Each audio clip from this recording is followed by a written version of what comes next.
Bismillahirrahmanirrahim. Assalamualaikum warahmatullahi wabarakatuh.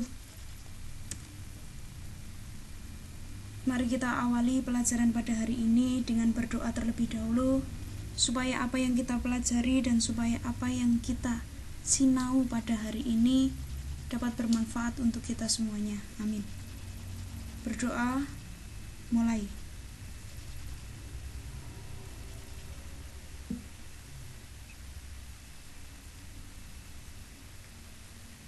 Amin.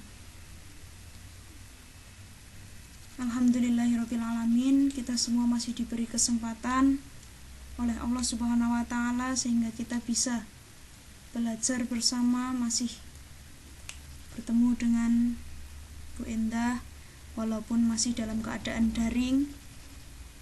Minggu lalu kita sudah belajar tentang basa Jawa padintenan. Kita belajar tentang kosakata yang biasanya digunakan untuk sehari-hari atau keseharian.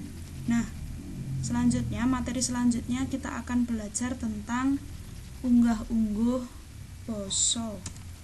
Nah, langsung kemawon.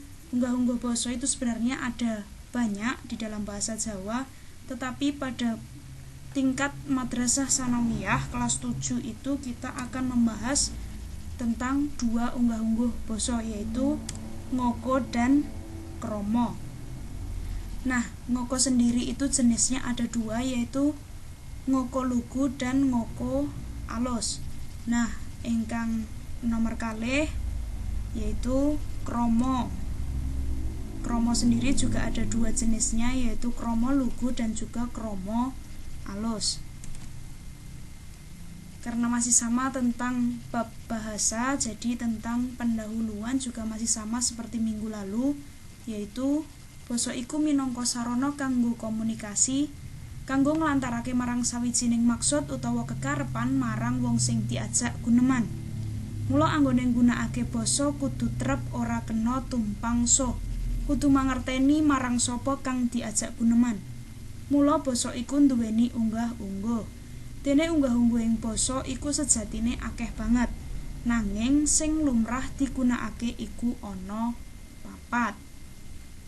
Nah, jadi bahasa itu sebagai sarana untuk komunikasi, untuk sebagai jalan seseorang untuk menyampaikan apa yang ada di dalam pikirannya atau di dalam hatinya kepada seseorang yang diajak berbicara. Tetapi di dalam bahasa Jawa, ketika berbicara dengan seseorang itu harus mengerti siapa yang diajak berbicara. Nah, maka dari itu ada yang dinamakan unggah-ungguh basa atau tingkatan berbahasa Jawa. Nah, ada 4 yang akan kita bahas, yaitu ngoko lugu, ngoko alus, kromo lugu, dan kromo alus atau kromo inggil. Yang pertama kita akan membahas tentang basa ngoko lugu. Pengertian bahasa ngoko lugu adalah bahasa yang kalimatnya tidak ada yang diterjemahkan ke dalam bahasa krama. Jadi satu kalimat itu menggunakan bahasa ngoko semuanya, full bahasa ngoko. Nah, biasanya bahasa ngoko lugu itu digunakan jika seseorang berbicara menyang sapodo-podo kang wis akrab. Jadi berbicara kepada seseorang yang sepantaran atau umurnya sama. Terus yang B, menyang sing kapernah enom. Jadi misalnya pada adik kelas atau pada adik sendiri. Terus yang C, tumrap bocah kang durung bisa guneman ganep. Biasanya itu ketika berbicara dengan adiknya yang masih kecil, yang belum bisa lancar berbicara. Nah, contohnya tulodo, kowe mengko sore sida ngampiri aku ngaji ora?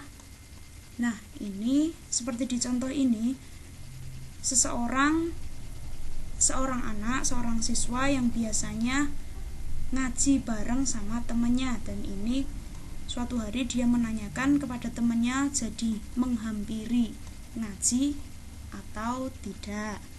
Nah, contoh yang kedua, dek yen arep ndelok pameran, aku mengko tulung ampirono ya. Nah, ini mungkin kakak kelas yang sedang berbicara dengan adik kelasnya bisa. Terus yang kedua itu bahasa ngoko alus. Jadi bahasa ngoko tetapi ada yang halusnya. Pengertian bahasa ngoko alus adalah bahasa yang kalimatnya ngoko kasar atau lugu, tetapi hanya kata kerjanya saja, dan kamu atau panjenengan yang diterjemahkan ke dalam kromo inggil. Jadi bahasa ngoko alus itu percampuran antara bahasa ngoko lugu dan bahasa kromo inggil. Terus biasanya digunakan kepada yang pertama, sedulur tua marang sedulur enom kang dhuwur derajate. Jadi biasanya untuk menghormati orang yang derajatnya lebih tinggi. Terus yang kedua, podo sepuhe. Jadi ini sepantaran tetapi sudah sama tuanya. Contohnya, ini misalnya Pak Budi sedang berbicara dengan Pak Cahyo. Pak Cahyo, niteh opo mau sokon dalem? Nah, jadi Pak Budi bertanya kepada Pak Cahyo. Bisa jadi Pak Cahyo itu teman sekolahnya dulu. Sekarang sudah sama-sama sepuh, sudah sama-sama tua. Terus bertemu di rumahnya Pak Budi.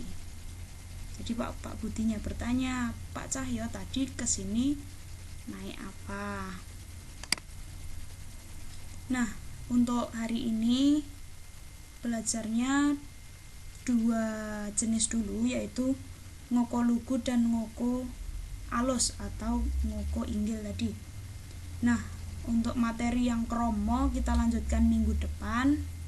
Terus ini ada tugas yaitu mencatat materi ing buku tulis banjur tulisan kosakata anyar kang kok temoni ing materi iki.